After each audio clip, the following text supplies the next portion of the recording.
Act of settlement 1781। ठीक है, तो एक्ट ऑफ सेटलमेंट था क्या?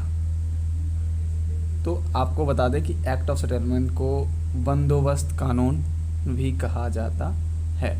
ठीक है, सो इससे पहले जो हमने बताया था रेगुलेटिंग एक्ट 1773, अगर आपने नहीं देखा है तो डिस्क्रिप्शन बॉक्स में लिंक दे दिया हूँ, आप वहाँ से पहले उसको देख ले, फिर आप आगे बढ़े। ठीक है, तो 1773 में क्या हुआ था कि गवर्नर के पद का नाम चेंज कर गवर्नर जनरल किया गया था और बहुत सारे चीज़ किए गए थे, जिसमें आपको पता है 1774 में कोलकाता में उच्चतम न्यायालय की स्थापना होती है।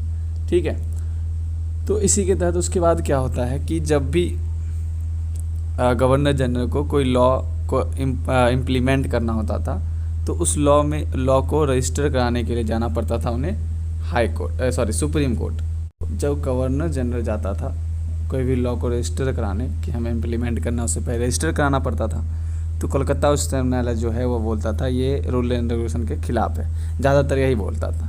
यानी ये अपने आप को सुप्रीम बताना चाहने के चक्कर में कहा कि गवर्नर जनरल से हम ज़्यादा पावरफुल सोच रहा था ये ऐसा कुछ, तो इसकी वजह से यह इसका रजिस्टर नहीं करता था, तो इम्प्लीमेंट नहीं होता था। तब ये बेचारे गवर्नर जनरल चले जाते हैं कोर्ट ऑफ डायरेक्टर के पास, जो आपको पता है कि 1773 के रेगुलेटिंग एक्ट में बनता है कोड ऑफ डायरेक्टर।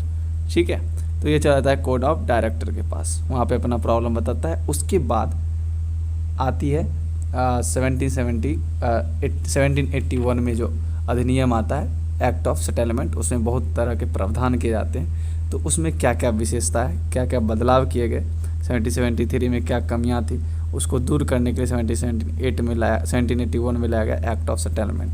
तो उसमें क्या क्या प्रावधान किए गए फिर जब एक्ट ऑफ सेटलमेंट आया तो वो देख। सुप्रीम कोर्ट 1778 तक अपने आप को सुप्रीम बता रही थी, यानी गवर्नर जनरल के कोई भी लॉ को रजिस्टर नहीं करती थी, उसके पावर को कम कर दिया गया, मिनिमाइज कर दिया उनके पावर को। ठीक है, दूसरा गवर्नर जनरल और काउंसिल को सर्वोच्च न्यायालय के क्षेत्राधिकार से मुक्त कर दिया, यानी अब आपको जो है सर्वोच्च न्यायालय जाने की कोई ज़रूरत नहीं है।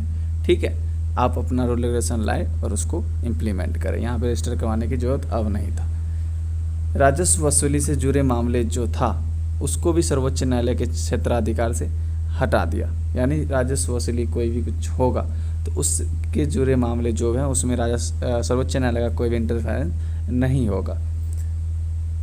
नेक्स्ट, कोलकाता के जो सभी नागरिक थे, वहाँ पे निवासी जो थे, उनको सर्वोच्च न्यायालय के अधिकार क्षेत्र के अंतर्गत कर दिया। इसका मतलब क्या हुआ कि सर्वोच्च न्यायालय जो है इससे पहले हिंदू और मुस्लिम को समान सज़ा दे देती थी। ठीक है, लेकिन जब ये एक्ट आया एक्ट ऑफ सेटलमेंट 1781 में, तब क्या किया गया कि हिंदू को उनके निजी कानून के तहत उनको पनिशमेंट मिलता था, यानी कि न्यायालय को हिंदू के निजी कानून के हिसाब से उन्हें सज़ा देना था और उनके मामले और वाद विवाद को तय करना था, और मुस्लिम को उनके निजी कानून, दोनों के अपने अपने निजी कानून के अनुसार करना था। ये भी रूल आया 1781 के एक्ट ऑफ सेटलमेंट में। और लास्ट था कि इस एक्ट के अनुसार, यानी एक्ट ऑफ सेटलमेंट के अनुसार, जो सरकार थी उसको बंगाल, बिहार और उड़ीसा में भी विधि बनाने की शक्ति मिली, यानी अधिकार मिला। ठीक है, तो ये मेनली चेंजिंग हुए थे 1781 के एक्ट ऑफ सेटलमेंट, जिसको बंदोबस्त कानून भी बोलते हैं। ठीक है, इसके बाद हम लोग पढ़ेंगे पिट्स इंडिया एक्ट 1784।